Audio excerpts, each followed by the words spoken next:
لو بنيت حياة جديدة من الصفر، إيه اللي ممكن يخلّيها تتهادى في ثانية واحدة؟ تخيّل إنك نجيت من الموت مرّة ومرّتين و3، بنيت عيلة، سِبت الماضي ورا ضهرك، حسّيت إنك أخيرًا في أمان، بس فجأة التليفون رن، والصوت اللي على الخط قال: "أنا لسه عايش."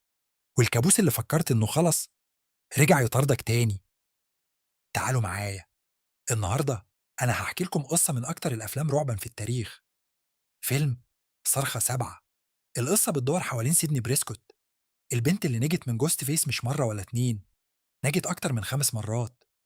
كل مرة القاتل كان بيطاردها، كل مرة كان بيذبح كل اللي حواليها، بس هي نجت. هي البطلة الأخيرة، المرأة اللي مستحيل تموت. دلوقتي سيدني عايشة في بلدة صغيرة في إنديانا اسمها باين جروف، بلدة هادية قوي، بعيدة عن كل الرعب اللي عاشته.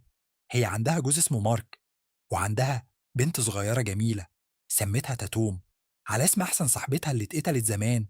حياتها بقت عادية، هادية، آمنة. ولا كان في دماغها إن الماضي ممكن يرجع تاني؟ بس في عالم جوست فيس مفيش حاجة اسمها أمان. القصة بدأت بمشهد مرعب. 2 شباب اسمهم سكوت وماديسون راحوا يزوروا بيت قديم في كاليفورنيا. البيت ده كان بيت ستيو ماتشر، واحد من القتلة الأصليين في فيلم صرخة الأول. البيت اتحول لإير بي إم بي، الناس بتيجي تنام فيه عشان يعيشوا تجربة رعب. سكوت وماديسون كانوا مبسوطين، فاكرين إن الموضوع لعبة، فاكرين إن الرعب ده تمثيلية. دخلوا البيت في بليل، الضلمة كانت خانقة، الجدران القديمة كانت لسه فيها آثار دم. سكوت بدأ يصور فيديو بتليفونه، ماديسون كانت بتضحك. بس فجأة الباب اتقفل لوحده، والضوء طفى، وصوت خطوات بدأ يقرب. ومن الضلمة ظهر جوست فيس، القناع الأبيض، العباية السوداء، والسكينة اللامعة. ما كانش تمثيلية، كان حقيقي. وفي دقايق الاتنين اتذبحوا، والبيت كله اتحرق، والرعب الحقيقي بدأ. في الليل الهادي تليفون بيرن، والصوت على الخط بيقول: أنا عارف مكانك. سيدني كانت في بيتها في باين جروف، الحياة كانت عادية.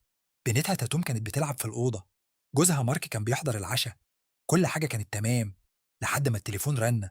سيدني ردت، وصوت قديم، صوت ميت، قال: مرحبا يا سيدني، طول السنين دي وأنا بفكر فيكي.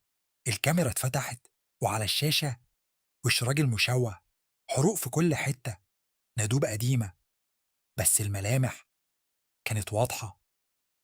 سوتيو ماتشر، القاتل اللي سيدني شافته بعينيها وهو بيموت منذ أكتر من 30 سنة، كان قدامها على الشاشة، عايش، مشوه، بس عايش. قال لها: فاكراني؟ أنا لسه هنا، ولسه عايز أخلص اللي بدأته. سيدني وقعت التليفون من إيدها، جسمها كله كان بيرعش.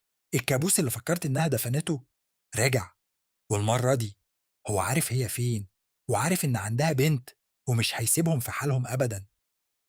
في الضلمة القناع الأبيض بيراقب، والسكينة بتلمع في ضوء القمر. الأخبار وصلت لجيل ويذرز، الصحفية المشهورة اللي كانت دايما جنب سيدني في كل مرة.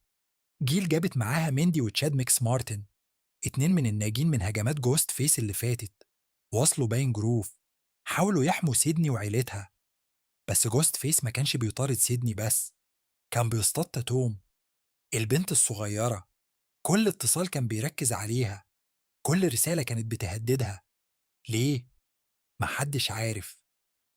الهجمات بدأت في المدرسة، في البيت، في الشارع، كل مكان بقى مش آمن. سيدني كانت بتحاول تحمي بنتها بكل الطرق، بس جوست فيس كان دايما خطوة قدام، دايما عارف هما فين، دايما موجود في الوقت الغلط.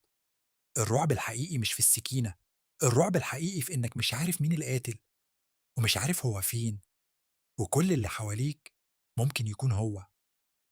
في الممر الفاضي صوت خطوات، والباب بيتفتح ببطء، ومفيش حد. بعد أيام من المطاردة والرعب نجحوا يمسكوا واحد، راجل اسمه كارل جيبس.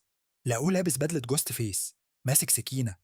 اعترف إنه هو القاتل، قال إنه كان بينفذ أوامر من حد تاني. الكل فرح. سيدني حسيت إن الكابوس خلص، تاتوم بقت آمنة، جيل وماندي وتشات كلهم كانوا مرتاحين. خلاص، القاتل اتمسك، القصة انتهت. بس في حاجة كانت غلط. كارل جيبس كان ساذج قوي، تافه، مش عنده الذكاء ولا التخطيط اللي جوست فيس دايما مشهور بيه. كارل كان مجرد بيدق دمية، واحد استخدموه عشان يخلوا الكل يحس بالأمان، عشان يخفوا الحقيقة اللي كانت أبشع بكتير، لأن القتلة الحقيقيين كانوا لسه بره، بيراقبوا، بيضحكوا، ومستنيين اللحظة المناسبة، الهدوء اللي قبل العاصفة، السكوت اللي أرعب من أي صراخ. وفجأة الحقيقة كلها اتكشفت. القتالة الحقيقيين كانوا اتنين. الأول ماركو، المشرف على مستشفى الأمراض النفسية اللي كارل كان فيه. ماركو كان عبقري في التكنولوجيا، استخدم الذكاء الاصطناعي عشان يعمل وش مزيف لستيو ماتشر. الوش المشوه اللي سيدني شافته على الشاشة كان ديب فيك، تزييف كامل. الصوت كان مزيف، كل حاجة كانت خدعة تقنية محكمة. ستيو ماتشر كان ميت من زمان، بس ماركو خلاه يرجع للحياة بالكمبيوتر. القاتلة التانية كانت الصدمة الكبرى، اسمها جيسيكا، ست عادية هادية، كانت ساكنة في البيت اللي جنب بيت سيدني. كانت بتسلم عليها كل يوم، بتبتسم لتاتوم، بتجيب لهم كيك. كانت شكلها صاحبة مقربة، بس الحقيقة جيسيكا كانت مهووسة بسيدني بريسكوت، مش عايزة تقتلها. لأ، هي كانت عايزة حاجة أسوأ، كانت عايزة تصدم تاتوم نفسيا، عايزة تعذبها، عايزة تخليها تعيش نفس الرعب اللي سيدني عاشته.